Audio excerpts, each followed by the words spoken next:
Assalamualaikum warahmatullahi wabarakatuh. Kembali lagi bersama saya Rian Rahmat Kurniawan. Kali ini saya akan membahas tentang kesetimbangan dan dinamika rotasi. Fisika kelas 11 untuk SMA Islam Gama Ar-Rasyid. Oleh saya sendiri. Ini fotonya.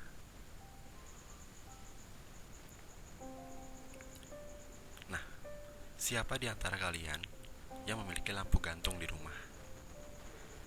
Jika memiliki lampu gantung, cobalah perhatikan tangkai lampu tersebut. Terbuat dari apakah tangkainya? Apakah mungkin tangkai lampu gantung terbuat dari karet atau bahkan tali rapia? Jelas tidak mungkin. Ya, jika tangkai lampu terbuat dari tali rapia, besar kemungkinan tali akan putus. Akibatnya, lampu bisa jatuh. Lantas terbuat dari apa? Sebelum kita lanjut, kalian bisa klik subscribe untuk channel ini. Gratis kok.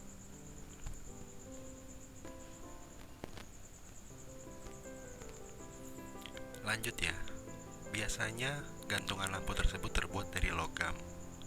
Hal itu bertujuan untuk menjaga keseimbangan lampu karena tali penompangnya kuat dan kokoh. Posisi lampu akan tetap seimbang jika tidak dikenai gaya dari luar, misalnya gaya sentuh. Keseimbangan yang dialami lampu gantung tersebut ternyata menggunakan prinsip keseimbangan benda tegar yang ada di fisika loh. Pengertian benda tegar.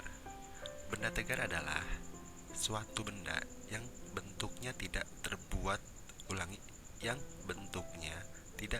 berubah saat diberi gaya dari luar. Benda dianggap sebagai satu titik materi yang ukurannya bisa diabaikan. Hal itu berlaku jika benda dimasukkan dalam sistem partikel. Itulah mengapa semua gaya yang bekerja pada benda tersebut hanya dianggap bekerja pada titik materi yang menyebabkan terjadinya gerak translasi. Sigma F sama dengan 0. Keseimbangan benda tegar adalah kondisi di mana momentum suatu benda bernilai 0. Artinya, jika awalnya suatu benda berdiam, benda tersebut akan cenderung untuk diam.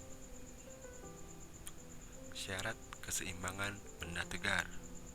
Syarat keseimbangan yang berlaku pada benda tegar adalah saat keseimbangan translasi dan rotasi. Adapun syarat yang harus dipenuhi adalah sebagai berikut. Yang pertama, total gaya bekerja pada benda sama dengan 0. Yang kedua, total momen gaya torsi yang bekerja pada benda sama dengan 0.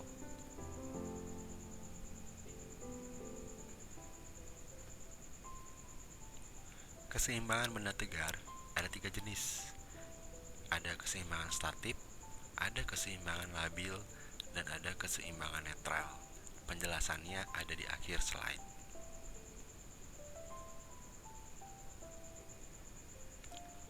Momen couple. Momen couple adalah pasangan gaya yang besarnya sama, tetapi berlawanan arah.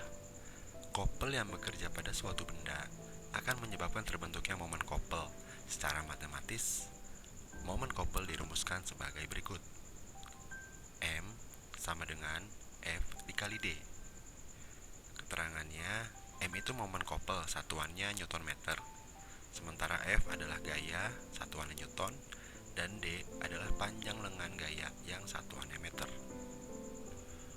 Oleh karena memiliki besar dan arah, maka momen couple termasuk dalam besaran vektor. Untuk itu, kalian harus memperhatikan kecenderungan benda saat berputar. Cara termudahnya dengan membuat perjanjian tanda seperti berikut.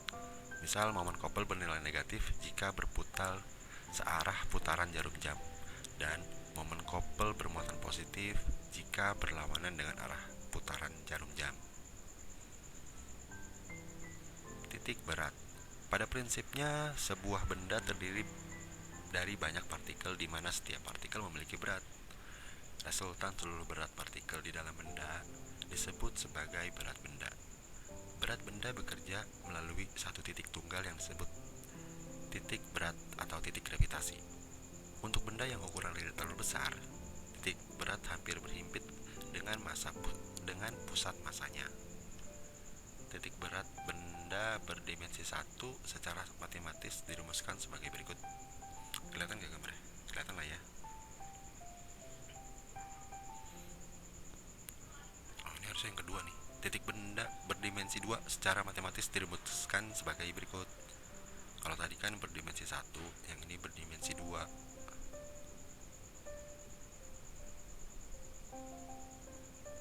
Kemudian titik berat benda berdimensi 3 atau kaitannya dengan volume secara matematis dirumuskan sebagai berikut.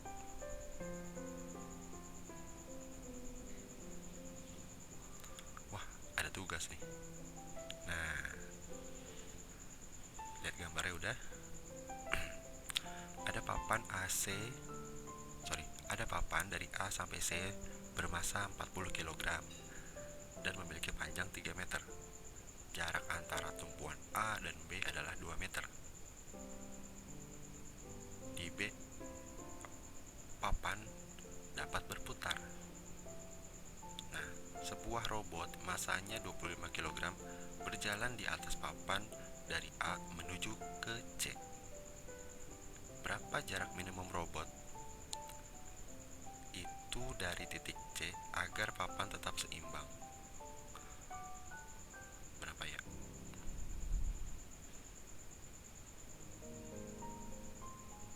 Nanti jawabannya bisa diketik atau ditulis, kemudian ubah ke format PDF. Upload di tugas. Jangan lupa absen, rating bintang 5, dan like, subscribe, komen YouTube channel Rian Rahmat Kurniawan. Terima kasih dan sampai jumpa. Nah, ini latihan tadi saya janjiin maksudnya. Oke, bisa dibaca sendiri ya.